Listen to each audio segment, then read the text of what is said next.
1979.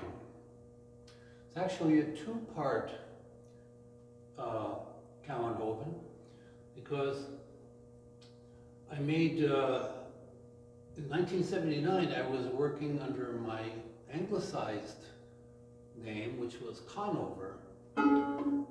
All of the Conovers that you may have heard of in the United States belong to the Cowenhoven family. The anglicized name I decided was cheesy, and I took the original name back to Cowenhoven. But in Toronto, Canada, I was making the violas with the name Conover. And this is a Conover, 1979. And many years later, I got the instrument back after the owner died, an elderly man, when he bought it. And I made a second top for this viola. So this actually is two-part Cowenhoven. It's part Conover and then Cowenhoven years later.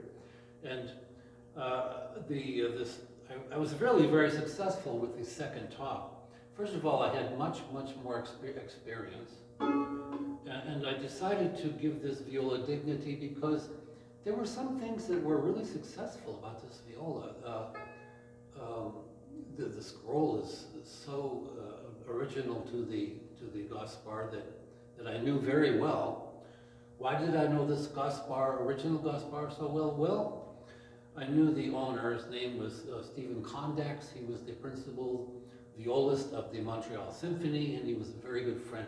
In fact, when he retired, he asked me if I would please sell the viola for him, because he didn't have the heart to give it to a big dealer. His explanation was, John, I'm as close to this viola as my own wife. I really should be burying it with me. So I took on the responsibility, and I got him his price 2 years later. I had the viola in my possession for 2 years. It was a lot of work because I was not a dealer and I had a lot to learn.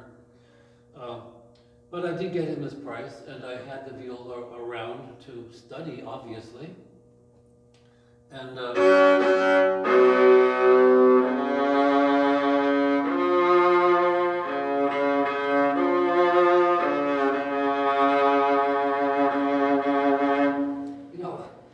the gorgeous thing about Stephen Condax's viola, I always felt was, yes, it had a really dark quality of the sound, but it was lean. It was not a fat boy. And that's an ambiguity which is really the hallmark of Gaspar de Salo, in my opinion. His name was really Bertolotti. But de Salo sound is a dark sound, but it's a lean sound. It's not a fat boy. It's a lean power, but dark. So to me, it's the ultimate sound for a viola. To each their own, but and this really has a lot of that, more than a lot, it really has that quality of Stephen's Gaspar.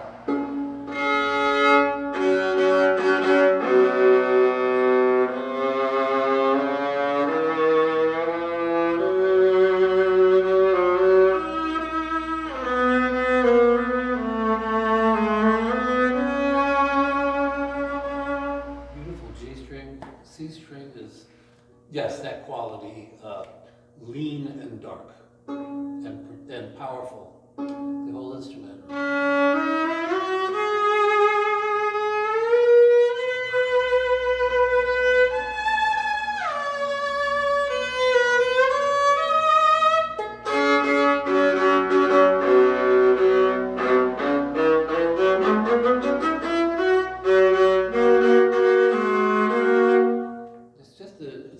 It's really a thrill to play this viola. It feels just delicious, you know, very vocal. You feel like you're dealing with a singer, really.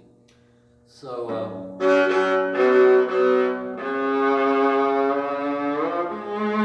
but you see the shape of this body rather long and lean looking. The Gaspar Fs are very important to this sound. You see the peg box is very, very narrow, as it was in the original Gaspar. You see this often in Gaspar de Salo.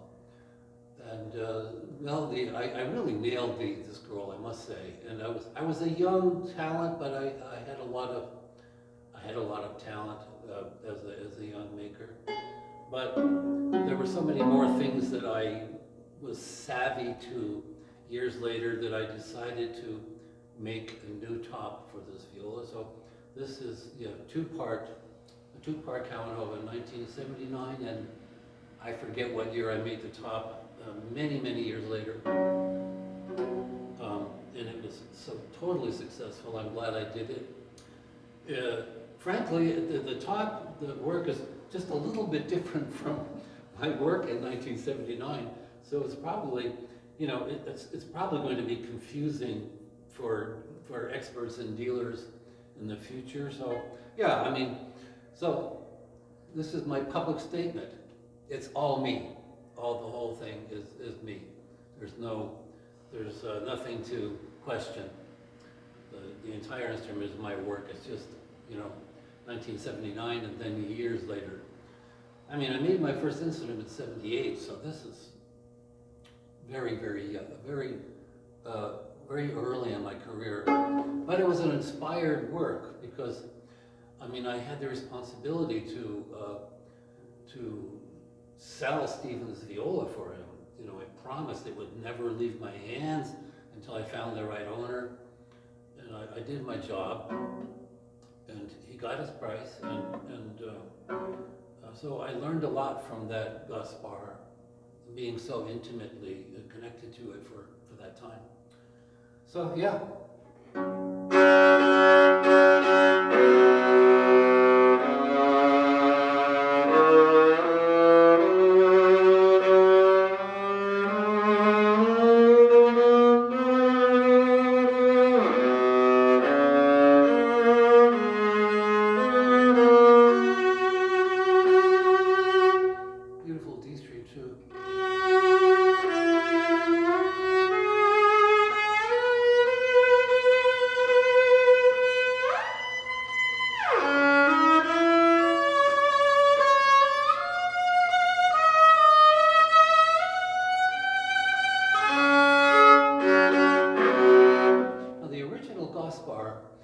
Was beguiling because you did not really experience the real power of that instrument until you heard it in a hall.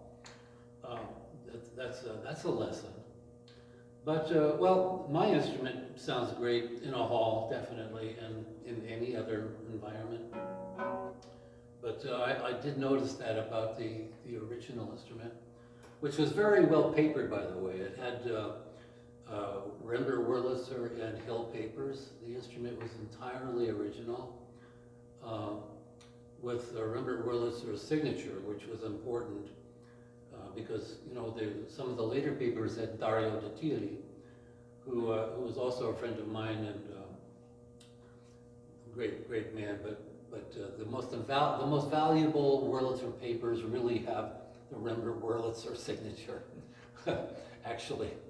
And that was the time that Ciccone was also working in that shop. That was a great time. It was a great shop.